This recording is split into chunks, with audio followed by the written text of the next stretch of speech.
Dear friends, कैसे हैं आप सब? मुझे उम्मीद है कि आप लोग अच्छे नहीं बल्कि बहुत अच्छे होंगे। सबसे पहले मैं अपने हर बर्थडे सब्सक्राइबर को थैंक्स कहती हूँ, जिनकी वजह से मुझे आगे बढ़ने का मोटिवेशन मिलता है। Thank you friends. अब मैं अपने वीडियो को आगे बढ़ाती हूँ। आप लोगों ने टाइटल पढ़ के जाना होगा कि मैं किस बारे में बात करने जा रही हूँ। बसंत पंचमी। बसंत पंचमी का पर्व। हम सिर्फ हमारे दिमाग में ये रहता है कि बसंत पंचमी के दिन पतंग उड़ाई जाती है। कितने लोग हैं जो बसंत पंचमी के दिन वाकई में उस काम को करते हैं जो करना सबसे ज्यादा जरूरी है। ऐसा माना जाता है कि विद्या की देवी, आवास की देवी, वाणी की देवी माता सरस्वती इसी दिन अवतरित हुई थी। इसके पीछे की कथा ये है कि एक बार ब्रह्मा जी ने जब अपनी सृष्टि की रचना की, मानव बनाए, सृष्टि बनाई, तो उन्हें ऐसा लगा कि कहीं कुछ ना कुछ कमी रह गई है। क्योंकि उस सृष्टि में कोई आवाज नहीं थी, ना तो पवन के सरसराने की आवाज, न नदियों के जल के प्रवाहित होने की आवाज, ना तो चिड़ियों की कोलाहल। यहाँ तक कि मानव जाति भी एकदम चुप, एकदम मौन। हर जगह उन्हें लगा कि कुछ ना कुछ कमी है इस सृष्टि में। ये सृष्टि ऐसे कैसे चलेगी? फिर क्या हुआ? फिर उसके बाद वो भगवान विष्णु के पास गए, भगवान विष्णु को अपनी समस्या बताई। भगवान विष्णु ने माता दुर्गा का आवाहन किया और माता दुर्गा वहां पे तत्काल प्रकट हुई।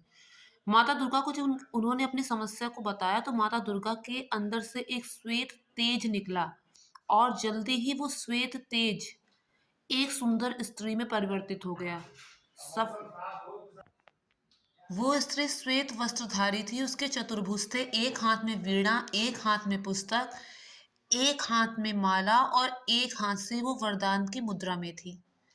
उसके बाद उस स्त्री ने वीणा बजाई।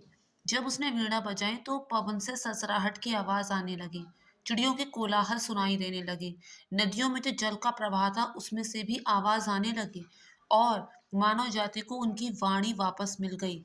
वो लोग बोल सकते थे। ये है माता सरस्वती का महत्व। उसके बाद उन्हें सरस्वती नाम दिया गया और वो ब्रह्मा जी की अर्धांगिनी हुई। ये है माता सरस्वती की असली कहानी। अब सरस्वती जी के महत्व को हम इस बात से भी समझ सकते हैं कि रावण का संहार करने में भगवान राम से कम योगदान नहीं था माता सरस्वती का, बल्कि उससे ज्यादा ही था। कहाँ राम को राजा बनना था, लेकिन माता सरस्वती ने किस तरह से कैकई की वाणी में बैठ गई, मंथरा की बुद्धि पलट दी, और चीजें कुछ इस तरह से होती चली गई कि राम को वनवास हो गया। एक ही दिन में सब कुछ पलट गया। ये है माता सरस्वती की शक्ति। जब रावण और उसके भाई ब्रह्मा जी का तपस्या करके उनसे वरदान मांग रहे थे तो कुंभकर्ण की वाणी में माता सरस्वती ही समाई थी। देवताओं ने कहा कि जब ये अभी इतना शक्तिशाली है, अप्सराओं को खा गया और इसने इस तरह से तो ये पूरी सृष्टि ही खा जाएगा, तो अगर इसने वरदान मांग लिया तो क्या होगा? तो इसने क्या हुआ था कि माता सरस्वती उसकी वाणी में बैठ गई, जिसकी वजह से उसने सिर्फ 6 महीने की नींद मांगी। नहीं तो कौन ऐसा इंसान है जो 6 महीने की नींद मांगेगा इतनी तपस्या करने के बाद? पत्रकार जो होते हैं ना, उनकी जो ताकत होती है वो होती है उनकी कलम। जो पत्रकारिता से जुड़े होते हैं उनकी ताकत होती है उनकी कलम, जो तलवार से कम नहीं होती। इतनी ताकत होती है कलम की। वो ताकत है माता सरस्वती। विद्यार्थियों को खास तौर पे माता सरस्वती की पूजा करनी चाहिए। लेकिन 14 फरवरी को ही पड़ रही है बसंत पंचमी। अब देखते हैं कि वैलेंटाइन ज़्यादा सेलिब्रेट किया जाता है या फिर बसंत पंचमी। अच्छा, चलिए अब दूसरी बात पर आते हैं। बहुत से लोग ऐसा मानते हैं कि बसंत पंचमी के दिन पतंग उड़ाई जाती है। तो पतंग क्यों उड़ाई जाती है? ये जो किस्सा है मुख्य तौर पे लाहौर का है। लाहौर में क्या था कि एक मुल्ला था, उसके पास बच्चे पढ़ने आते थे, तो उसमें सारे मुस्लिम थे और उसमें एक ही हिंदू लड़का था। ज़्यादा बड़ा नहीं था, हकीकत उसका नाम था। वीर हकीकत भी लोग उसे कहते हैं। हकीकत उसका नाम था। तो क्या हुआ कि जो मुल्ला जी बीच में वहां से गए तो सब बच्चे अपना खेलने लगे, लेकिन वो जो बच्चा था वो पढ़ता रह गया। तो बाकी बच्चे उसे छेड़ने लगे, उसे परेशान करने लगे, उसे पढ़ाई करने में अवरोध करने लगे। तो उसने उन सभी को दुर्गा जी की कसम दी। जब दुर्गा जी की कसम दी तो वो सभी मुस्लिम बच्चे हंसने लगे, मजाक उड़ाने लगे, दुर्गा जी का उल्टा सीधा बोलने लगे। तब उस बच्चे ने गुस्से में कहा कि अगर मैं तुम्हारी बीवी फातिमा के बारे में ऐसा बोलूं तो तुमको कैसा लगेगा? इस पर मुस्लिम बच्चे एकदम चुप हो गए, और उन सब ने मिलकर उसकी झूठी शिकायत लगाई मुल्ला जी को जब वो लौट कर आए कि ये फातिमा के बारे में गलत बोल रहा था, उन्हें गाली दे रहा था। अब बहुमत ही जीतता है हमेशा, किसी ने सच जानने की कोशिश नहीं की और ये बात काजी तक पहुंच गई।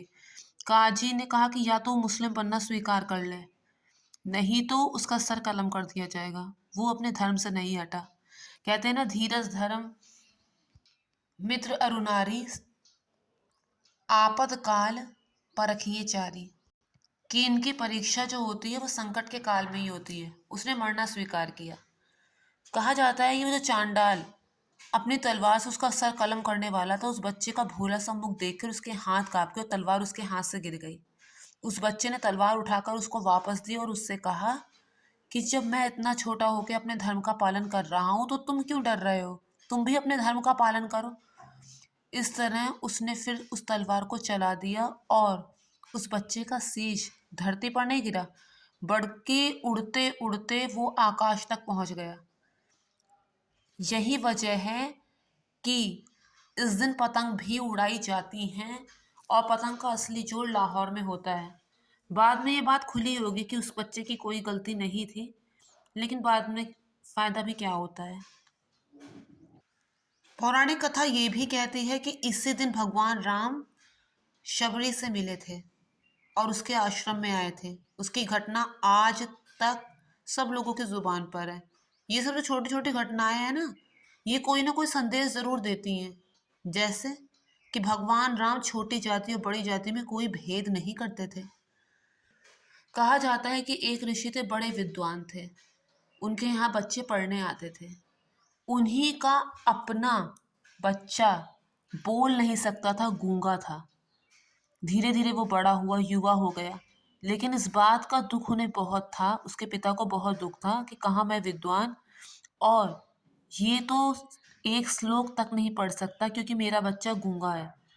वो माता सरस्वती से बार बार इस बारे में शिकायत करता था कि मेरे से कहाँ कमी रह गई तुम्हारी पूजा में कि जो तुमने ऐसा किया। एक दिन माता सरस्वती ने अपनी कृपा दिखाई और उनका बेटा बोलने लगा। सिर्फ बोलने ही नहीं लगा, बल्कि वो विद्यासागर सबसे ज्यादा विद्वान साबित हुआ। तो कहते हैं कि अगर माता सरस्वती मेहरबान है तो ना केवल विद्या आएगी बल्कि सफलता हर तरफ कदम ही चूमेगी। कैसे? कहते हैं कि कौवा कुछ लेकर नहीं जाता और ना कोयल कुछ देकर जाती है, लेकिन शब्द होते हैं ना, कुछ वाणी ऐसी होती है जो दवा का काम करती है, तो कोई ऐसी होती है जो गंभीर घाव दे देती है। तो ये जो दुनिया है ना, ये इसी बात पर, आवाज पर, वाणी पर, इसी में चल रही है। तो अब बात ये आती है कि माता सरस्वती की पूजा उस दिन कैसे करनी है, वो सरल से सरल तरीका। इस बारे में मैं अपने नेक्स्ट वीडियो में बात करूंगी। Thank you friends, thank you so much.